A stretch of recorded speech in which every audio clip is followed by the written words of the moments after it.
गोदी मीडिया, जिन्हें अलग अलग नामों से पुकारा जाता है, बहुत सारे नाम हो चुके हैं, वो रेड कारपेट पर लौटने लगे। लौटने की आदत ही होती है वो प्रजाति विशेष, तो रेड कारपेट पर लौटने लगे। आज तक रेड कारपेट पे किसी ने डंका नहीं बजाया था, पहली बार रेड कारपेट पर डंका बजते हुए आप देखेंगे। अभी हम आपको दिखा रहे हैं रेड कारपेट पे डंका। लेकिन जब पामेरियंस रेड कारपेट पे डंका बजा रहे थे, लौट रहे थे, उस वक्त जिनपिंग ने मोदी जी को फंसा दिया। 3 तारीख को अभी एससीओ की मीटिंग समिट होगा, लोग मिलेंगे जुलेंगे सब। 3 तारीख को चीन का सबसे बड़ा और सबसे खास दिन होगा। 3 तारीख को पूरी दुनिया के सामने चीन ताकत दिखाए। भारत में भक्तों का झुंड अब अपना नया ताऊ खोज रहा है और चीन में वो ताऊ नजर आने लगा है। आजकल तमाम चर्चाओं में कहते हैं भारत चीन मिलकर के पूरी दुनिया पर राज करे। इसमें कोई संदेह नहीं है कि चीन हमारा सबसे बड़ा दुश्मन है, पाकिस्तान से एक बड़ा दुश्मन। लेकिन चीन से दोस्ती भक्त तो करने के लिए तैयार है। चीन सिर्फ भारत को, जो हमने कई बार अपनी चर्चाओं में कहा है कि चीन भारत को सिर्फ निचोड़ने का लक्ष्य रखता है, सिर्फ निचोड़ने का। जैसे नींबू निचोड़ देते हैं सुबह सुबह गर्म पानी में, वैसे ही भारत को निचोड़ना चाहता है चीन। इसके अलावा कुछ भारत को अपने ऐतिहासिक पलों में शामिल भी करने में उसको कोई इंटरेस्ट नहीं है। और दूसरी चीज, मोदी जी के लिहाज से देखें तो बड़ा गजब हालत है। ऐसी फॉरेन पॉलिसी कौन ये जो है टूल्स है और ट्रिप्स प्लान करता है, वो प्लानर कौन है, उस प्लानर पर भी हमको चर्चा करनी चाहिए। मोदी जी कहां से आए हैं चीन में? जापान से पहुंचे चीन। और जब चीन में पहुंचे हैं तो चीन जापान पर विजय, जापान को चीन ने पहले युद्ध में, बड़े युद्ध में हराया है। चीन और जापान पारंपरिक दुश्मन रहे हैं। चीन जापान पर युद्ध में विजय के उपलक्ष्य में बहुत बड़ा आयोजन करने जा रहा है और मोदी जी जापान से आए हैं। अब चीन ने एक तो न्योता नहीं दिया, अगर न्योता दे भी दे तो मोदी जी के लिए मुश्किल, उसमें शामिल कैसे होंगे भाई? आप जापान से आए हो, अभी कहीं हम बहुत बड़ा डील करके आए हैं, दोस्ती मजबूत करके आए हैं, और चीन जापान को हराने के उपलक्ष्य में जश्न मनाने जा रहा है। तो एक साथ भारत की कंफ्यूज फॉरेन पॉलिसी और प्लानर जो है, ट्रिप एंड टूर्स के प्लानर, वो सब पर कई सारे सवालिया निशान है। तो जरा चर्चा में मोदी जी के चीन में जो डंका बजाने की खबरें आ रही हैं,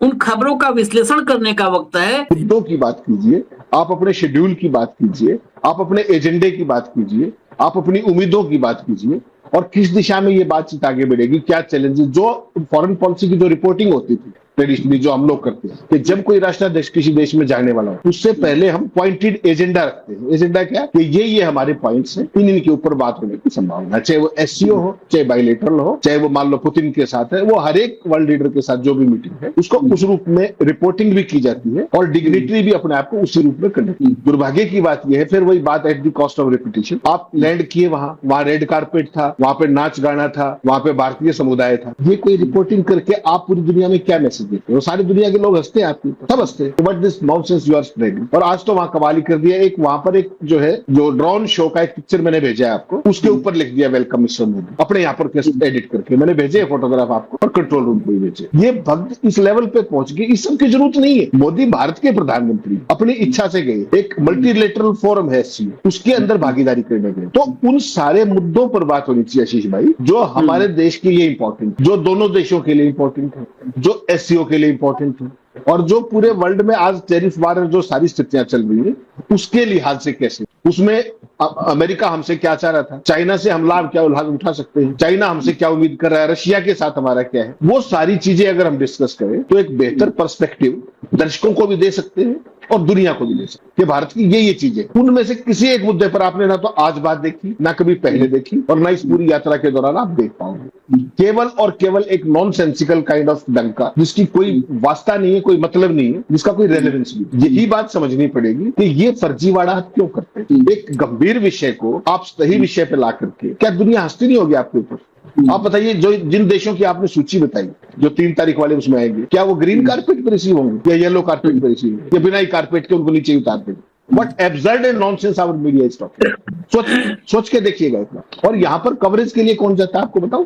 जिसको भारत सरकार कहती है ना, फला चैनल को, फला अखबार को, कि ये लोग चाहिए, अपने खर्चे पे जाते, अपने खर्चे पे। मोदी तो किसी को लेके नहीं जाते, एक एजेंसी को छोड़कर अपने खर्चे पे इतने सीनियर लोग जा करके और वहां ये डंके बजे। तो ये सोचिए बैंकरप्सी हमारी फॉरेन पॉलिसी की भी है, इन मीडिया हाउसेज की भी बैंकरप्सी है कि यार इतने सीनियर फिर किसी ऐसे ही छुटभैया को भेज दीजिए, कम से कम ये अब नाम तो खराब। अगर ये रिपोर्टिंग करने के लिए मान लीजिए आप मुझे अमेरिका भेजें कि ये रिपोर्टिंग करिए, मैं तो कभी नहीं जाऊंगा। क्यों जाऊंगा? ये काम तो कोई सा भी बच्चा कर लेगा, जो हमारे वीडियो एडिटर है वो इनसे बेहतर कर लेंगे, वो भी हमसे इनसे ज्यादा अच्छे सवाल पूछ लेंगे वहां जाकर। सोचिएगा आप ये। और ये जितने बड़े बड़े फलाना एडिटर, ये एडिटर, वो एडिटर, पॉलिटिक्स में बात करेंगे, मुंह टेढ़ा करके बात करेंगे, इजराइल में जाकर रिपोर्टिंग देखी होगी आपने, ये देखी बंकरों में घुस घुस के रिपोर्टिंग कर रहे थे नालायक। तो पूरे देश की फॉरेन पॉलिसी का और पूरे देश के मीडिया की जो भदपिटी पिछले 11 साल में लगातार पिटती आ रही है, इनको अब भी समझ में नहीं आ रहा कि ये कर क्या रहे। ये जो एससीओ का मीटिंग होने जा रहा है ये बहुत इंपॉर्टेंट है आशीष भाई, इस ग्रुपिंग के लिए भी और पूरी दुनिया के अंदर जो टैरिफ वार चल रहा है, जो ट्रंप ने शुरू, बड़े देशों पे इनका कभी असर नहीं पड़ता। चाइना इसको भुगत जाएगा, चाइना तो के लिए तो आपदा में अवसर है, वो तो भारत में फिर अपना माल डंप करना शुरू कर देगा, अपनी शर्तों में करता है। सवाल ये है कि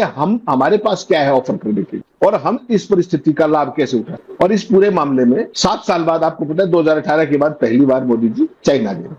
7 साल का वक्फा पहले अगर आपको ध्यान हो 14 में जब मोदी पीएम बने थे, 14 से लेकर 18 तक 5 बार चले गए थे। और फिर चाइना में ही रहता था, एक पाँव वहीं रहता। और बतौर चीफ मिनिस्टर भी यही हाल था, गुजरात के सीएम थे और वहां पर मतलब कोई 1-1.5 साल के अंदर चाइना का दौरा होता ही होता था, जिसके बारे में सुब्रमण्यम स्वामी ज्यादा अच्छे से प्रकाश डालते रहे बीच में। अब सवाल आशीष भाई क्या है, जो मूल बात हुई है इसको आपको दर्शकों के हिसाब से 2-3 इंपॉर्टेंट बातें हमने ये शो ये जानना पड़ा था। सब इस शो का मैं मूल पर्पस बता दूं आपको। एक तरफ ट्रंप करते फिरते थे आप, लगा हाउडी मोदी से लेकर के नमस्ते ट्रंप से लेकर के अब की बार ट्रंप सरकार, ये सब आपने किया, पूरी दुनिया ने देखा। और उसके बाद जो अभी हुआ 12-13 फरवरी को व्हाइट हाउस में, जिस तरीके से टैरिफ को लेकर उस आदमी ने लूज टॉक की, अभी सीज फायर को लेकर जिस तरह के लूज टॉक की ट्रंप ने, एक बार नहीं ज्यादा बार, 42 बार के, पता नहीं क्या। अब सवाल ये है कि जो हमारे आर्मी के deputy chief general Rahul Singh ने कहा, क्या कहा था, उसका कोई जवाब सरकार ने दिया है क्या? उस पर कोई बात आगे बढ़ी क्या कि चाइना ने किस तरीके से पाकिस्तान का खुलकर मदद की?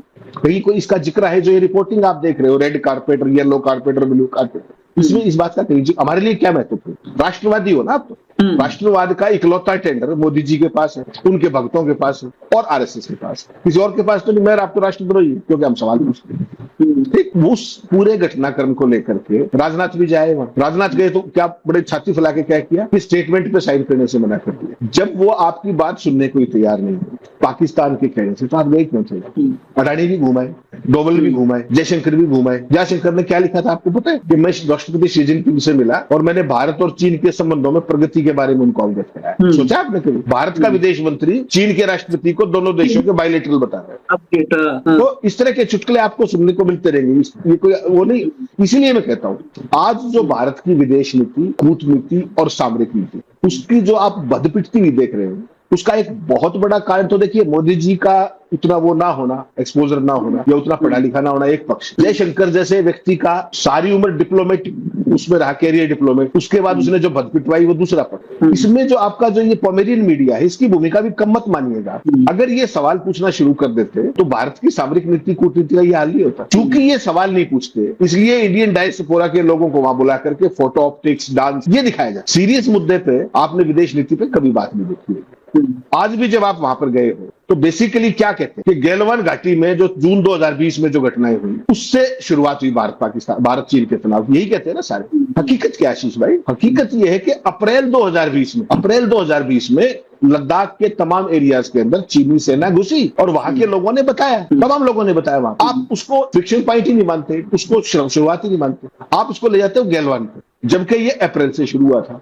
इसको आप क्यों नहीं मानते? अगर आप अप्रैल से बिल्डअप शुरू करेंगे तो फिर सवाल आएगा कि चाइना कितना अंदर घुसा था और वो वापस गया कि नहीं। मोदी जी ने पहली स्टेटमेंट कह दी, ना कोई आया है ना कोई घुसा। उसके बाद गलवान हो गए। आप क्या कहते हो कि मई 2020 का हमें स्टेटस को एंटे चाहिए? मैं आज मोदी जी से भी पूछ रहा हूं और सारे भक्तों से भी, कॉमेडियन से भी पूछ रहा हूं, मीडिया से, कि वो स्टेटस को एंटे हो गया क्या? और अगर वो नहीं हुआ तो संबंध सामान्य कैसे हो? बता दीजिए कैसे? अगर जो पाकिस्तान को अभी ऑपरेशन सिंदूर में जिस तरीके की लाइव मदद की चाइना ने, उस पर कोई बातचीत पे सहमति नहीं बनी, तो आपको राष्ट्रवाद इंपॉर्टेंट है, भारत की जो सॉवरेंटी है, संप्रभुता है, वो इंपॉर्टेंट है या व्यापार इंपॉर्टेंट? सवाल तो जवाब बताना पड़ेगा ना। सॉवरेंटी इंपॉर्टेंट होगी ना, तो उसको लेकर के आप क्या कर रहे हैं? तो बेसिकली सारे का सारा एजेंडा ही गलत है कि जून 2020, नो, ये अप्रैल 2020 जब उन्होंने हमारे यहाँ अतिक्रमण, उन अतिक्रमणों ने ही वो सैन्य गतिरोध पैदा किया जो आज 5 साल के बाद भी यथावत बरकरार है। सारे जितने भी फ्रिक्शन पॉइंट हैं वहां पर सैनिकों की वापसी के बावजूद न तो तनाव कम हुआ है, और न ही सेना हटाई गई। हजारों चीनी सैनिक भारी हथियारों से लैस सीमा पर हैं। मना करे सरकार? जब कॉन्फिडेंस बिल्डिंग के मेजर्स ही आगे नहीं बढ़ रहे हैं तो आप क्या करोगे? व्यापार करने चले जाओगे? ऑपरेशन सिंदूर 10 मई को खत्म हुआ, आज क्या है 30 अगस्त। किसी एक मसले पर चाइना के आपने कोई सवाल पूछते देखा है? किसी मीडिया को, किसी गोदी मीडिया को, पोमेरियन को, किसी कूटनीतिक को जवाब देना देते देखा है? राजनाथ को जवाब देते हुए चाइना के बारे में स्पेसिफिकली बात कर रहा हूं। क्यों? ऐसी क्या चीज और क्या व्यापार इतना जरूरी है आपके लिए? सवाल यह है कि इतनी भारी कीमत चुकाकर आज भी हमारी सेना भी तो है ना, फिर वो खड़े हैं भारी गोला बारूद के साथ, तो हमारे भी उतने सैनिक खड़े हुए। तो